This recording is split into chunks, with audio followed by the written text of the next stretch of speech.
I should have known something was off the moment I walked down the hallway and saw her dress. Not just any dress, a floor-length, snow-white satin gown with intricate beading around the bust. And she stood in front of the mirror, turning slightly, admiring herself as though it were her big day. I froze. My hand clutched the doorknob to the bridal suite as a sharp pulse rushed through my chest. No, she wouldn't, I whispered under my breath. My heart, already fluttering with the nerves of the ceremony ahead, skipped a beat entirely. There was only one bride today, me.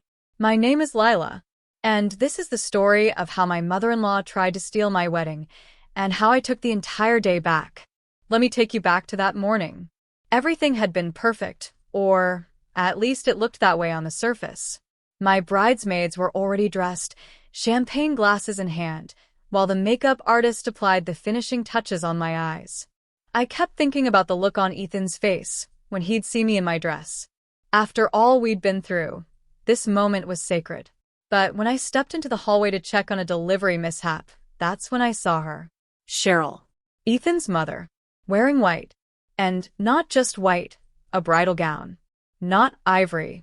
Not beige. Pure, blinding white. The exact shade I'd selected after months of agonizing over fabric swatches. It felt intentional. Calculated. She caught my eye in the mirror and smiled. "Oh, hi, sweetie. Isn't it just stunning?" she said, turning again, letting the light reflect off the rhinestones on her neckline. I wanted to laugh. Or cry. Or scream. I couldn't even form words. "I just thought it brings out my eyes, don't you think?" she continued, as if she were at a casual dinner party. Plus, I never got to have a big wedding of my own. So, I figured, why not dress up today? The gall. The audacity. I blinked at her, trying to mask the chaos rising inside my chest. Was this some kind of test? Was she actually trying to make this about her? I'd always suspected Cheryl didn't like me. Her compliments were always edged with something sharp, too sugary sweet, too polished to be sincere. She'd once said, "You're so brave for wearing your hair like that," which was her version of calling my curls unkempt. Another time, "I admire how you make do with what you've got," after seeing my studio apartment. But this was a declaration of war. I walked back into the bridal suite with shaking hands. My best friend Maya noticed immediately. "What's wrong?" I hesitated. Was I overreacting? Maybe she didn't mean to overshadow me. Maybe it was a weird coincidence. Maybe no. No one wears a white floor-length gown with crystals to someone else's wedding. Not unless they're making a statement. "She's wearing white, Maya," I said through clenched teeth. "Like bridal white. Full gown. She looks like she's about to walk down the aisle herself." Maya gasped, then cursed under her breath. No. Freaking way. My mind started racing. Do I confront her? Do I tell Ethan? Do I throw her out? But it was my wedding day. I didn't want to ruin it with drama. Still, I couldn't just let her hijack the spotlight. The ceremony was just 2 hours away, and Cheryl had just turned it into a competition. I could feel something dark rising in me, a kind of determination I didn't know I had. If she wanted to play this game, I was going to play it better. As I sat back in the chair to let the stylist fix my veil, I smiled to myself. Cheryl thought she'd outshine me, but she didn't know who she was dealing with. Because today wasn't just about love. It was about making a statement, and I was about to show her and everyone else in that room that you never upstage the bride. I thought I'd have time to collect myself before the ceremony, to refocus and brush off what I had just seen. But Cheryl had other plans.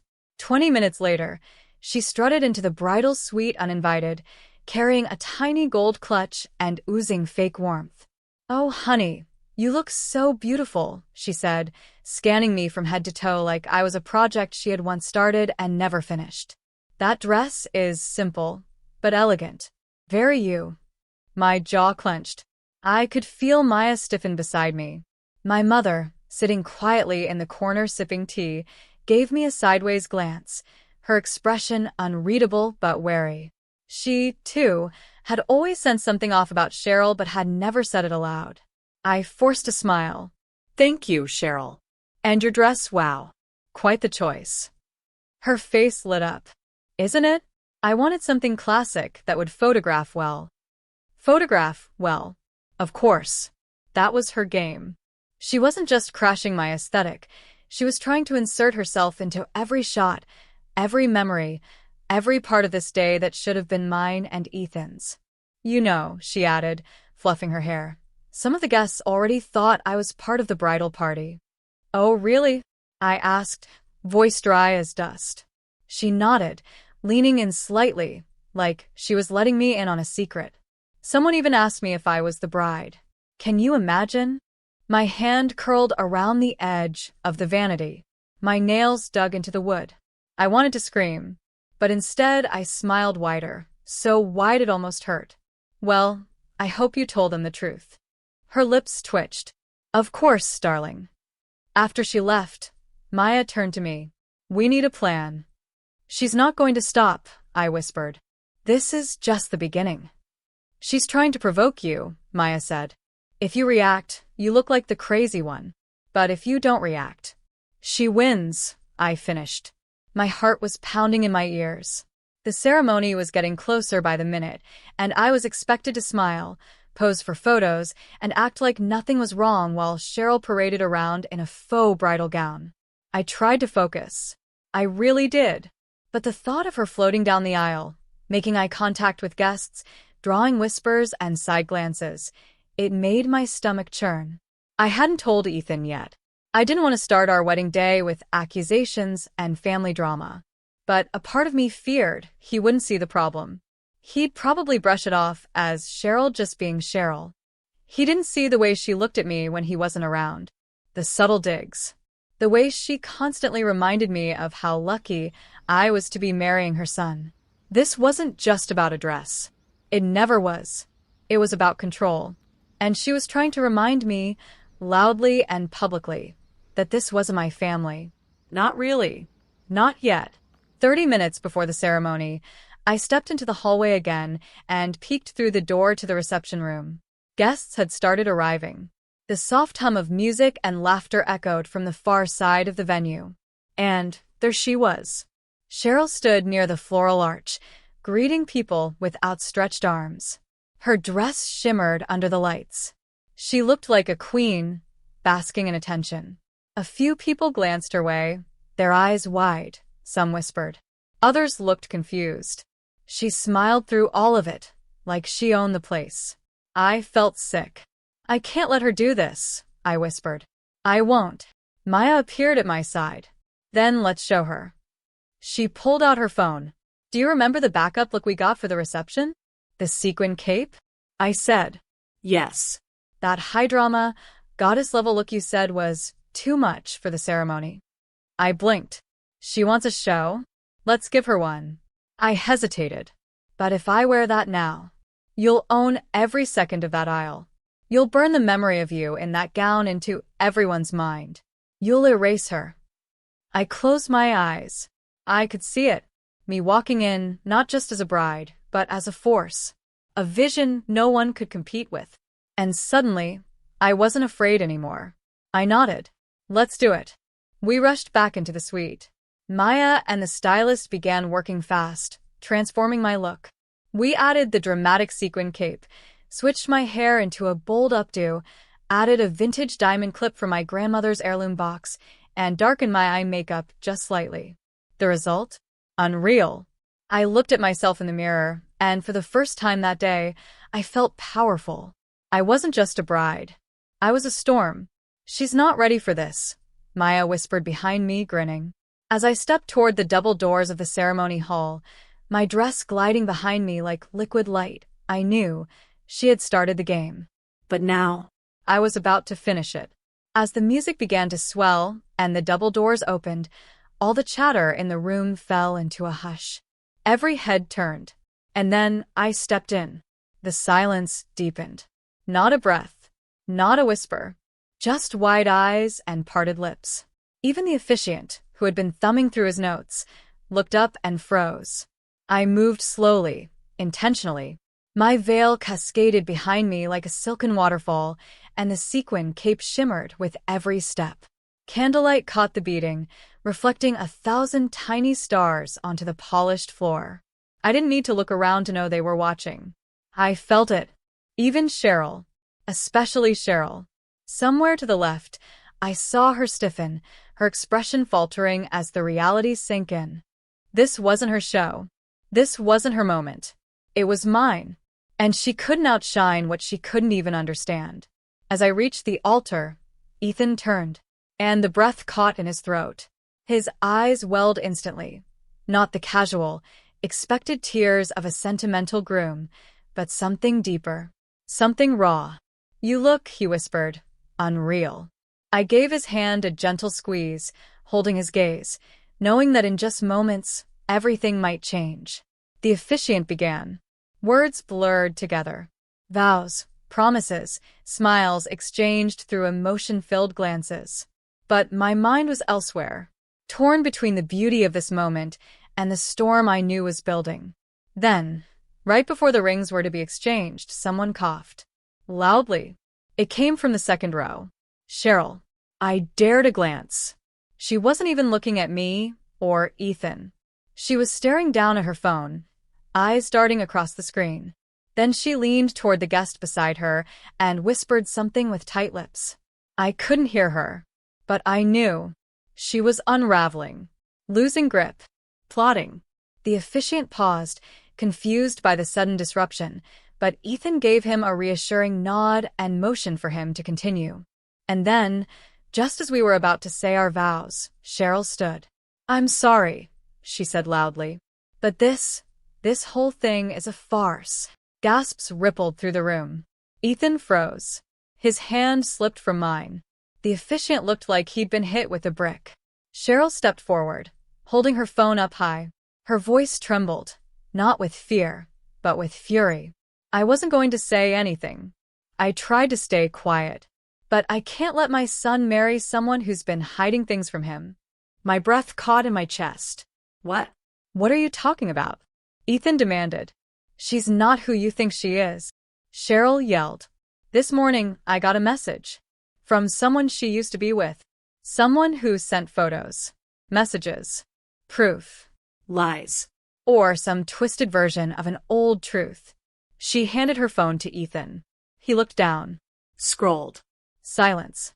I stared at him, heart pounding, unsure what she had sent, what version of a story she had pieced together to sabotage me. His eyes narrowed. He scrolled again. His mouth tightened. Then he looked up. At me. Is this true? He asked, voice calm, but distant. I stepped forward, steadying myself. It's not what it looks like. A murmur ran through the crowd. I knew it, Cheryl said behind him, her tone triumphant. Ethan held up a hand to silence her. I just want to hear her, he said quietly. Just her.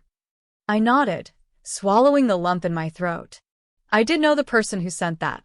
Years ago. It was a complicated, painful part of my life. And I never meant to hide it from you. I just didn't want that darkness to follow me into our future. I thought it was behind me. He studied me. Still unreadable. But then Maya stood. She's telling the truth, Maya said. That guy? He was obsessed. He's been trying to worm his way back into her life for months. Cheryl must have taken the bait. Cheryl scoffed. Oh, please. I was protecting my son. No, Maya said, turning to face her. You were trying to control him. Like you always do. But this time, you didn't win. Ethan blinked, the pieces clicking into place. He turned to Cheryl. You planned this? He asked, voice ice cold. You waited until this moment to bring this up? In front of everyone. Cheryl hesitated. I didn't want to. But you did, he cut in. You waited until she was about to say her vows. You tried to humiliate her. Me.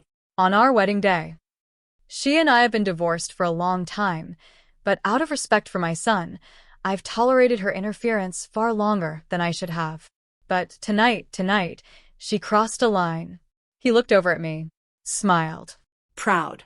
This woman here, this incredible woman, showed us all what grace under pressure looks like. She was humiliated, blindsided, and targeted, and still chose love. Still chose to marry my son with honesty and heart. That is strength. That is dignity. That is family. The room erupted into applause.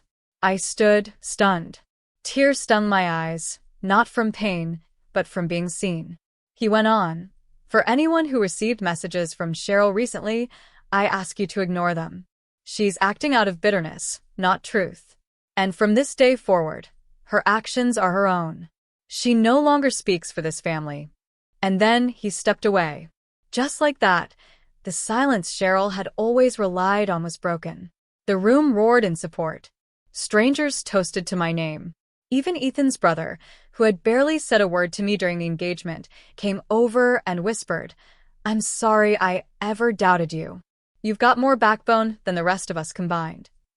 As the night wore on, the dancing began. Ethan pulled me onto the floor, spinning me gently as a soft ballad filled the air. And while we danced, he leaned in and said, "You saved this day. You saved us." "I didn't save anything," I replied. "I just stopped running from what was never mine to carry." He smiled. "I think Cheryl finally met her match." "No," I said, grinning. "She met her replacement." That got a full laugh from him. But just when I thought the night had given me all it could, Maya approached again, this time with one last surprise. "She left something behind," she said, holding a small velvet box. "What is it?" "I found it on her table. Thought you'd want to be the one to open it." Carefully, I lifted the lid. Inside sat an old key and a folded note. The note read, "You think you've won, but you'll never really belong.